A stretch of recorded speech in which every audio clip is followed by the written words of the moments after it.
On the historic docklands of East London, construction is well underway for the biggest Chinese real estate development in the UK. I'm standing here overlooking the magnificent new development of the Royal Albert Dock.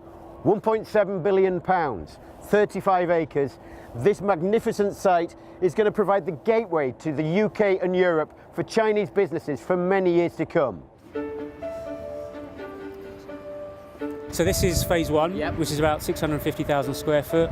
This building nearest us on the left, that'll be the first one finished. I mean, we've got a lot of guys on site. We've got roughly 450 guys on site at the moment. Can't see too many at the minute because they're all in the buildings.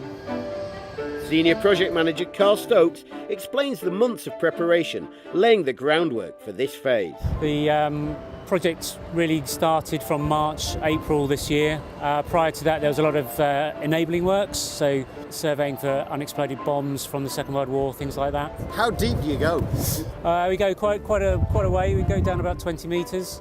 So there's a lot of work that goes below ground that you don't see. Find any? No, fortunately, but we did survey the whole site, so that went on for quite a long time. But since we've got to ground level and started coming up now, we're racing ahead. What's the excitement about working on something on this scale? It's something completely different to the norm in the UK and certainly in London, where there's smaller buildings, but they appeal to different types of tenants and people that want to move to this part of London. As we've seen over the last decades, the centre of London is moving east, and this is exactly the reason why. There's more opportunities here. The company behind this ambitious regeneration project is Chinese developer ABP. Nancy, this model shows the scale of the project. It looks amazing. It is. Tell us about some of the different properties that are going to be on the site.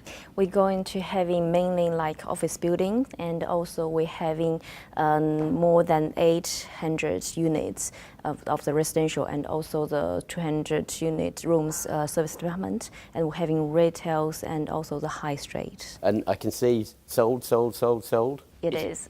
So it's the real. It's clearly proven very popular already. It is, and they're mainly from Asia, but of course it's also attracts a local business. So there's Indian, Hong Kong, Taiwanese, and also Singapore, and also UK.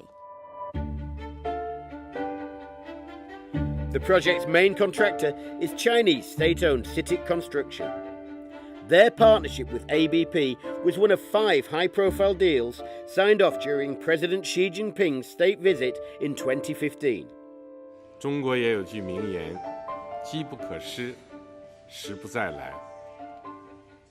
我坚信，富有改革创新精神的中英两国人民，一定能够创造出更多机会，推动两国合作再上新的台阶。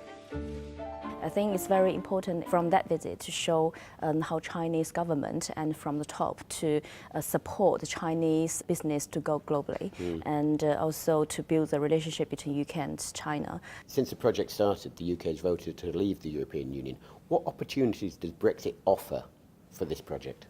Actually, we are very lucky to have the groundbreaking after Brexit, because that is also the time that both side government and market want to use that to build up the confidence to the market, to show London and UK still open to the world.